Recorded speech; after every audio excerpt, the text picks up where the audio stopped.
आज के वीडियो में आप सभी का बहुत बहुत स्वागत है। तो आज की वीडियो स्वयं सहायता समूह में जुड़ी सभी दीदियों के लिए बहुत ही महत्वपूर्ण है। स्वयं सहायता समूह में जब भी कोई वैकेंसी वगैरह निकलती है, चाहे समूह सखी की हो या बीसी सखी की हो या IPRP, ICRP, FNHW या CLF बुक कीपर, कोई भी वैकेंसी वगैरह निकलती है तो उस वैकेंसी में लिखित परीक्षा होती है। उस लिखित परीक्षा में किस प्रकार के प्रश्न आते हैं, किस प्रकार के प्रश्न पूछे जाते हैं, तो उसी के ऊपर हमने ये वीडियो बनाई है। इस वीडियो से आप सबको बहुत ही नॉलेज मिलेगी। अब तक हमने 3 वीडियो अपलोड कर दी है। आप जो है इस चैनल के प्लेलिस्ट में जा करके वीडियो देख सकते हैं। उसका लिंक हम आपको जो है आई बटन और डिस्क्रिप्शन बॉक्स में दे देंगे, वहां से आप सब देख सकती हैं। जो ये वीडियो हम बना रहे हैं तो इसी उद्देश्य से बना रहे हैं, किस प्रकार के प्रश्न आते हैं स्वयं सहायता समूह में जब भी कोई वैकेंसी वगैरह निकलती है। तो ये देखिए 151 प्रश्न से हम शुरुआत करते हैं। इससे पहले का प्रश्न हमने बना दिया है। तो यहाँ पे देखिए पूछा गया है ग्राम संगठन की वापसी का प्रतिशत कितना है। ठीक है, ये 12% वार्षिक, B 9% वार्षिक, C 6% वार्षिक, D 5% वार्षिक। तो ग्राम संगठन की वापसी का प्रतिशत जो है 9% वार्षिक है। आपका D ऑप्शन सही है। उसके बाद अगला प्रश्न है CLF के एजेंडा का चुनाव कौन करता है। ए BMM, B पदाधिकारियों, C EC सदस्य, D मास्टर बुक कीपर। तो आपका सही जवाब हो जाएगा C EC सदस्य। तो यहाँ पे देखिए अगला प्रश्न है CLF के EC सदस्यों कौन होते हैं, यानी CLF के EC सदस्य कौन बन सकते हैं। तो यहाँ पे 4 ऑप्शन है। समूह के पदाधिकारी, B ग्राम संगठन के सदस्य, C ग्राम संगठन के पदाधिकारी, D उपरोक्त सभी। तो यहाँ पे पूछा जा रहा है CLF के EC सदस्य कौन बन सकते हैं। तो यहाँ पे 4 ऑप्शन हैं। तो यहाँ पे आपका सही जवाब हो जाएगा CLF के EC सदस्य जो है ग्राम संगठन के पदाधिकारी ही बन सकते हैं। ठीक है, यहाँ पे देखिए सुमित अपने दोस्त राहुल को 6% वर्ष की दर से 7,500 का उधार देता है। यदि राहुल उधार 8 वर्ष बाद चुकाता है तो साधारण ब्याज कितना होगा। तो यहाँ पे जो है साधारण ब्याज पूछा जा रहा है। साधारण ब्याज कितना होगा। तो यहाँ पे देखिए 4 ऑप्शन है। ये 4,002, B 3,600, C 2,800, D 3,400। तो आपका सही जवाब हो जाएगा B 3,600। ठीक है, इसी प्रकार के जो है प्रतिशत से भी रिलेटिव प्रश्न आएंगे। अगला प्रश्न है BMM की फुल फॉर्म लिया है। BMM की फुल फॉर्म यहाँ पे पूछा जा रहा है। ये block mission maker, B block mission manager, C block mission merger, D उपरोक्त में से कोई नहीं। तो आपका सही जवाब हो जाएगा B ब्लॉक मिशन मैनेजर। उसके बाद आपका अगला प्रश्न है निम्न में से कौन सा फंड ग्राम संगठन में आता है। A BRF, B आजीविका निधि, C स्टार्टअप फंड, D उपरोक्त सभी। तो आपका सही जवाब हो जाएगा D उपरोक्त सभी। देखिए BRF पैसा ये भी ग्राम संगठन में आता है, आजीविका निधि फंड ये भी ग्राम संगठन में आता है, स्टार्टअप फंड भी आता है। तो इसमें सभी ऑप्शन सही है। तो उपरोक्त सभी, तो D ऑप्शन आपका सही है। अगला प्रश्न है एनारलम किस मंत्रालय के अंतर्गत आता है। तो यहाँ पे देखिए ग्रामीण विकास मंत्रालय, B कृषि एवं किसान कल्याण मंत्रालय, C पंचायती राज मंत्रालय, D वित्त मंत्रालय। तो आपका सही ऑप्शन हो जाएगा ये ग्रामीण विकास मंत्रालय। यहाँ पे देखिए अगला प्रश्न है NRETP की फुल फॉर्म लिया है। National rural economics transformation programme, B national rural employment transformation project, national rural economic transformation project. अगला ऑप्शन है national rural economic transformation plan. तो इसमें आपका सही जवाब हो जाएगा C। यहाँ पे देखिए आपका N से हो जा रहा है नेशनल। ठीक है, उसके बाद आपका R से हो जाएगा रूरल। ठीक है, उसके बाद E से आपका हो जाएगा इकोनॉमिक। उसके बाद T से आपका हो जाएगा ट्रांसफॉर्मेशन। ठीक है, उसके बाद P से आपका हो जाएगा प्रोजेक्ट। ठीक है, अगला प्रश्न है केंद्रीय ग्रामीण विकास मंत्री कौन है। तो ये श्री नागेश सिंह तोमर, बी डॉक्टर वीरेंद्र कुमार, सी श्री गिरिराज सिंह, डी श्री प्रहलाद जोशी। तो आपका सही जवाब हो जाएगा सी श्री गिरिराज सिंह, ये हैं केंद्रीय ग्रामीण विकास मंत्री।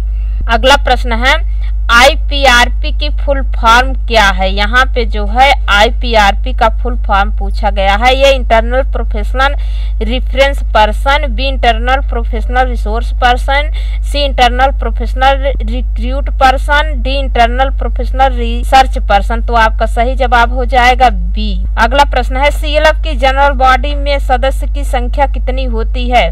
सीएलएफ की जो जनरल बॉडी होती है इसमें सदस्यों की संख्या कितनी होती है, इसमें पूछा गया है।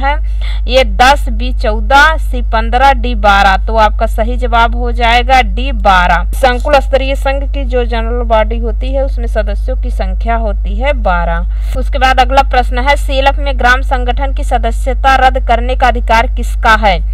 यानी सीएलएफ में ग्राम संगठन की सदस्यता रद्द करने का अधिकार किसका है। ये master book keeper, B general body, C BMM, D cluster coordinator. तो आपका सही जवाब हो जाएगा जनरल बॉडी।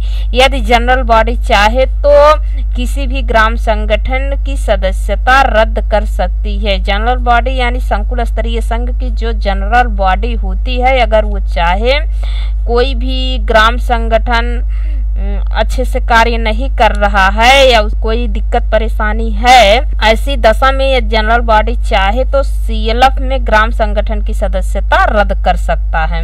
इसका अधिकार जो है सीएलएफ की जनरल बॉडी के पास ही होता है।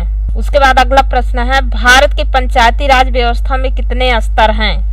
तो यहाँ पे ए 1 टायर, बी 2 टायर, सी 3 टायर, डी 4 टायर। तो आपका सही जवाब हो जाएगा सी 3 टायर। आपका अगला प्रश्न है निम्नलिखित में से कौन सी प्रणाली प्रत्यक्ष चुनाव के आधार पर स्थापित की जाती है।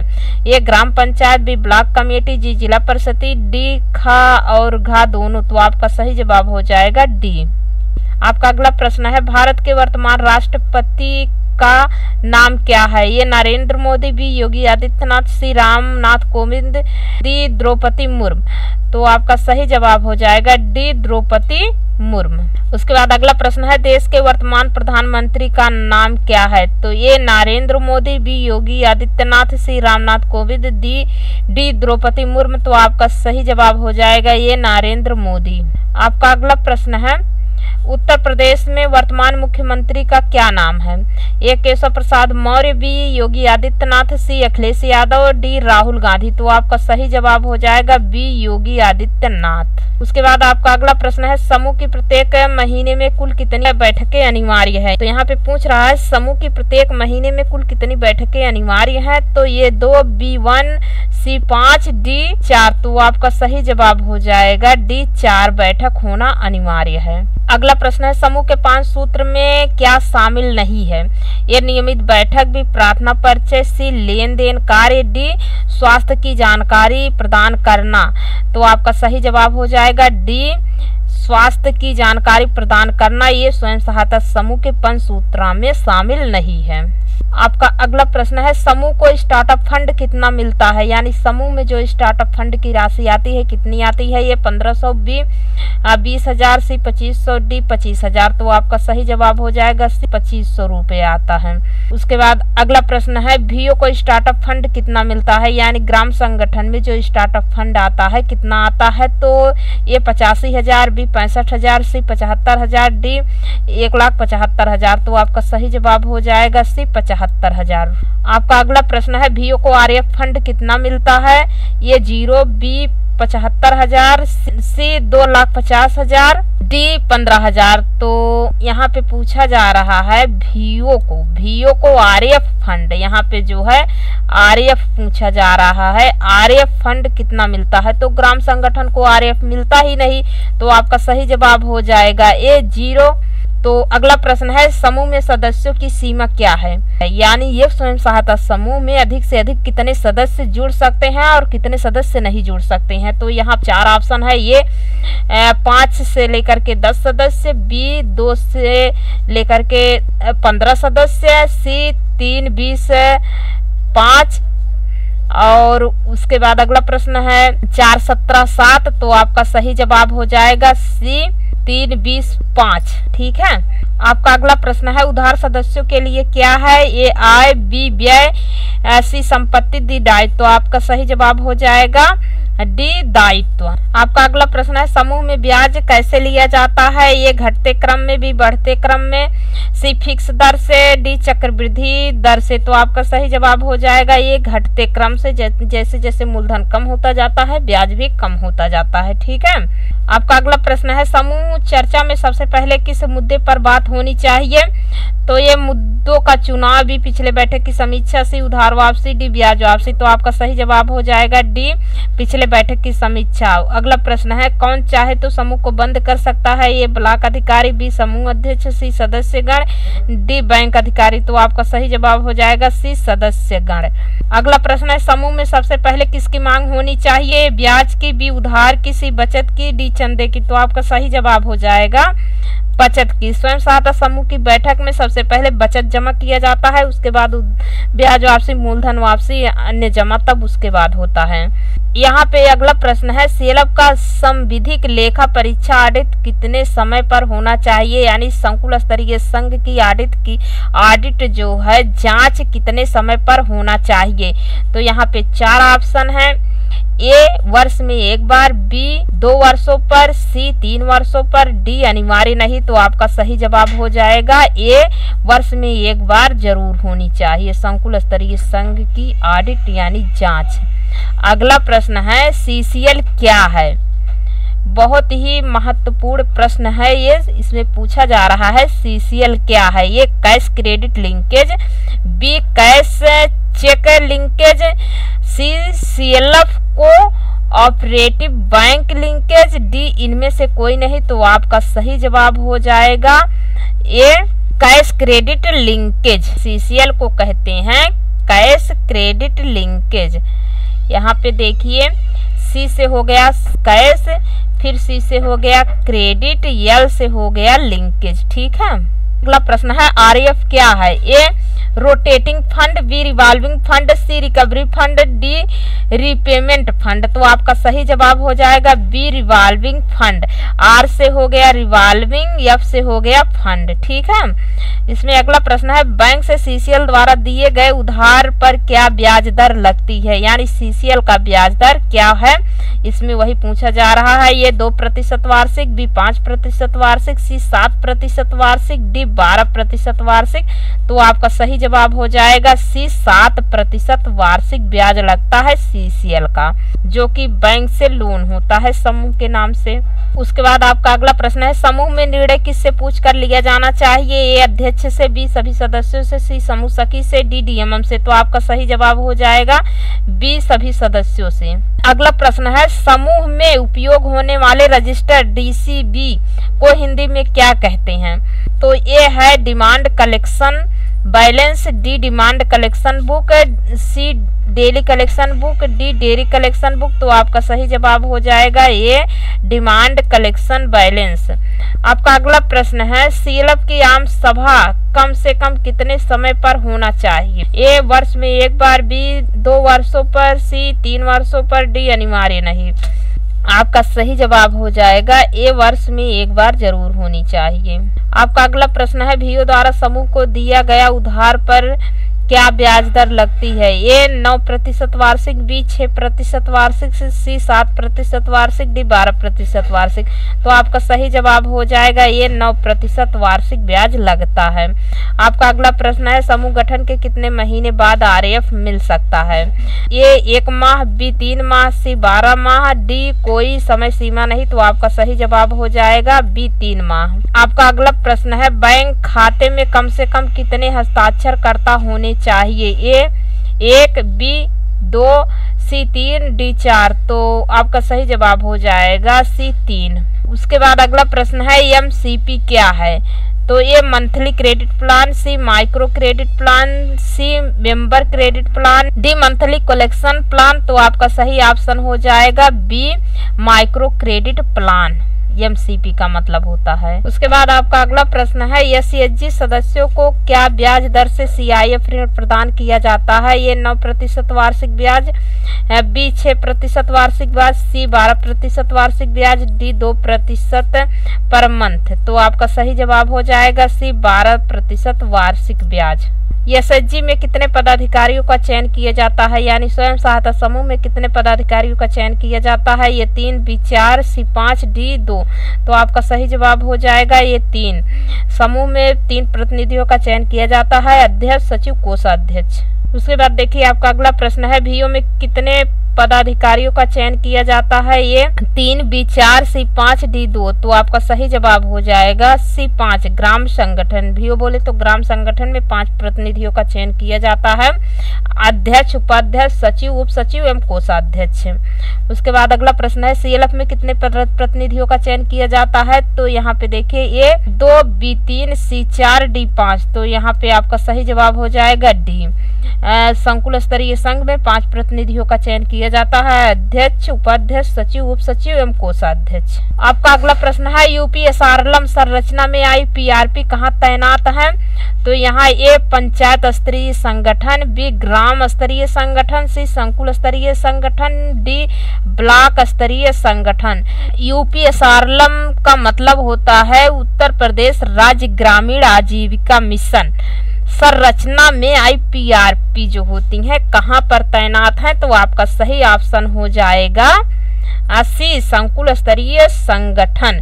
यानी जो संकुल स्तरीय संघ होता है cluster level federation, IPRP cluster level federation की जो है कैडर होती हैं सीएलएफ में ही तैनात की जाती हैं। संकुल स्तरीय संगठन को जो है सीएलएफ कहते हैं, इसी को क्लस्टर लेवल फेडरेशन कहते हैं और इसी को संकुल स्तरीय संगठन भी कहते हैं। उसके बाद अगला प्रश्न है, आरएफ के रूप में समूह को कितनी राशि प्रदान की जाती है? ए 50,000, बी 15,000, सी 1,10,000, डी 5,000। तो आपका सही जवाब हो जाएगा बी 15,000। आपका अगला प्रश्न है, सीआईएफ के रूप में समूह को कितनी राशि प्रदान की जाती है? सीआईएफ का मतलब हुआ सामुदायिक निवेश निधि। तो यहाँ पे 4 ऑप्शन है, 1,10,000, बी 1 लाख, सी 1,50,000, डी 50,000। तो आपका सही ऑप्शन हो जाएगा ये 1,10,000 रुपया प्रदान किया जाता है। आपका अगला प्रश्न है, सीआईएफ का फुल फॉर्म क्या है? ठीक है, सीआईएफ का फुल फॉर्म यहाँ पे पूछा जा रहा है क्या है?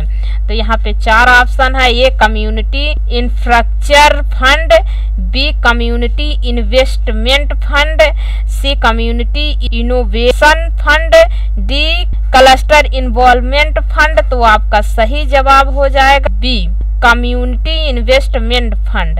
अगला प्रश्न है, सीएलएफ बी के पद के लिए अधिकतम आयु सीमा क्या है? ये 18, बी 20, सी 21, डी 24। तो आपका सही जवाब हो जाएगा सी 21। उसके बाद आपका अगला प्रश्न है, सीएलएफ बी के पद के लिए अधिकतम आयु सीमा क्या है? ये 55, बी 45, सी 3.50, डी 4.60। तो आपका सही जवाब हो जाएगा बी 45। उसके बाद आपका अगला प्रश्न है, एनआरएलएम की शुरुआत कब हुई? यानी एनआरएलएम राष्ट्रीय ग्रामीण आजीविका मिशन की शुरुआत कब हुई? तो यहाँ पे 4 ऑप्शन है, ये 2001, बी 2011, सी 2013, डी 2015। तो आपका सही जवाब हो जाएगा 2011 में एनआरएलएम की शुरुआत हुई। तो आशा करती हूँ कि दीदी आज की यह वीडियो आप सबको पसंद आई होगी। तो दीदी वीडियो पसंद आई होगी तो वीडियो को लाइक जरूर कर दीजिए। दीदी जब आप लोग वीडियो को लाइक और शेयर कमेंट करते हैं तो हमारा आत्मविश्वास बढ़ता है, जिससे हम आप सबके लिए स्वयं सहायता समूह से रिलेटिव अच्छी जानकारियाँ लाती रहती हूँ। तो आशा करती हूँ कि दीदी आज की यह वीडियो आप सबके लिए बहुत ही लाभदायक होगी, इससे आपको अच्छी खासी नॉलेज मिलेगी। तो आप यदि स्वयं सहायता समूह में किसी भी प्रकार की कोई वैकेंसी वगैरह डाली है, उसकी तैयारी कर रही हैं, तो आज की यह वीडियो आप सबके लिए बहुत ही महत्वपूर्ण होगी। तो आज की वीडियो में बस इतना ही, मिलते हैं अगले वीडियो में एक और नई जानकारी के साथ। तब तक के लिए धन्यवाद।